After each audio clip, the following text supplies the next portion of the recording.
हाय बाळांनो, welcome back to preparation सारथी. जे आणि MHT CTची तयारी झाली सोपी या सिरीजमध्ये आपण PYQs बघतोय. त्याच्यामध्ये आपण डिफरन्शियल इक्वेशनचे PYQs आज बघणार आहे. त्यातला फर्स्ट क्वेश्चन आहे, the integrating factor of the differential equation. Integrating factor निकालना है हमें. किसी डिफरेंशियल इक्वेशन का इंटिग्रेटिंग फैक्टर निकालना है.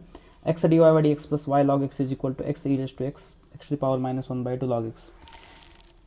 इसका हमें इंटीग्रेटिंग फैक्टर निकालना है. Then how to find the integrating factor of this differential equation. तो first of all to find differential integrating factor, पहले मैं आपको थोड़ा सा रिवाइज करता हूँ. इंटीग्रेटिंग फैक्टर जो होता है ना, वो integrating factor dy by dx plus p y is equal to q. इस फॉर्मेट में जो भी लीनियर डिफरेंशियल इक्वेशन आ जाता है उसका इंटीग्रेटिंग फैक्टर जो होता है, उसका जो फॉर्मूला रहता है वो क्या होता है, ई पावर क्या होता है, पी टी एक्स. और सेकंड केस में जो फॉर्मूला होता है आपका d x by d y plus p x is equal to q. This is not formula, this is a format. Okay, this is a format. Integration यहाँ पे भी P D x, यहाँ पे पी डी वाई रहेगा, क्योंकि ये जो function रहेगा, ये फंक्शन किस फॉर्मेट में रहेगा, ये वाई का फंक्शन रहेगा. ठीक है, तो ये सॉरी, ये पी जो है ना, मैं यहाँ पे रिपीट कर रहा हूँ कि p is a function of x, q is a function of x. यहाँ पे उल्टा होगा, p is a function of y and q is a function of y. तो आप इसका इंटीग्रेशन ऑब्वियसली वाई के विथ रिस्पेक्ट टू निकालेंगे, और यहाँ पे इसका इंटीग्रेशन ऑब्वियसली किसके रिस्पेक्ट टू निकालेंगे, एक्स के रिस्पेक्ट टू निकालेंगे. ठीक है, सो इंटीग्रेटिंग फैक्टर जिसका निकालना है उसको मैं लिख के लेता हूँ. X d y by d x plus y log x is equal to x e raise to x x to the power -1/2 log x. ठीक है, अब इसका इंटीग्रेटिंग फैक्टर निकालना है. तो मैंने जो फॉर्मेट्स लिखे यहाँ पे उस फॉर्मेट को आप देख लीजिए कि x यहाँ पे dy बाई डी एक्स जो भी आपका डिफरेंशियल कोएफिशिएंट होगा उसका डिफरेंशियल कोएफिशिएंट यानी कि 1 होना चाहिए. ठीक है, इस डेरिवेटिव का जो भी मल्टीप्ले में आया है, जो भी कोएफिशिएंट है वो 1 होना चाहिए. तो देखो आप यहाँ पे इसको 1 लाने के लिए हमें क्या करना पड़ेगा, इसको भी x से डिवाइड करना पड़ेगा, इसको x से डिवाइड करना पड़ेगा, इसको x से डिवाइड करना. X is get cancel, x is get cancel. तो अब इसको कंपेयर करिए आप इसके साथ, क्योंकि इस फॉर्म में आया है d y by d x form. तो इसका इंटीग्रेटिंग फैक्टर हम कैसे निकालते हैं, integrating factor of this is e to the power, यहाँ पे कौन आया है, p की जगह पे log x by x d x.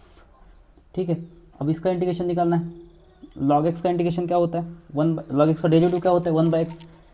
तो आप यहाँ पे इंटीग्रेशन बाय सब्स्टिट्यूशन लगाओ. log x की वैल्यू क्या है, log x की जगह पे t पुट करो, इसका integration 1/x dx is equal to dt.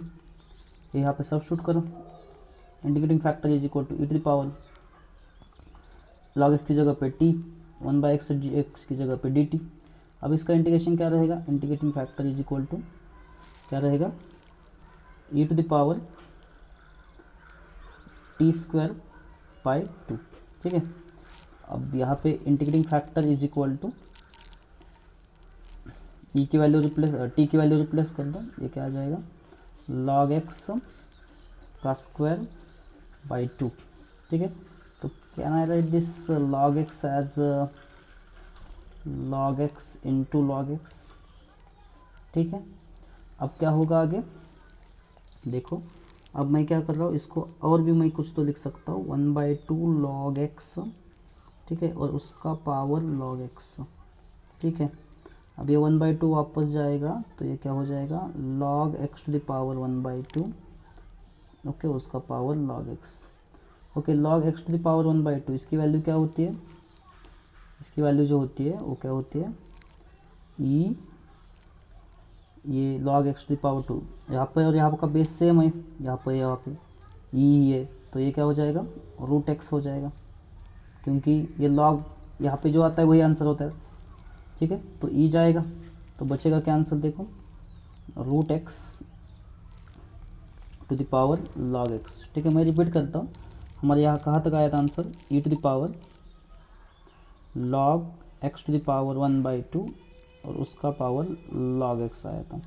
ठीक है, ये यहाँ का और यहाँ का बेस सेम होता है, तो आंसर क्या रहता है, f(x) रहता है. तो ये रहेगा आपका x टू द पावर 1/2 और उसका पावर क्या है, log x है. तो x टू द पावर 1/2 कितना होता है, √x. ओके, और उसका पावर क्या है, log x है. ठीक है, तो ऑप्शन कौन सा सही रहेगा, ऑप्शन सी इज करेक्ट. ठीक है.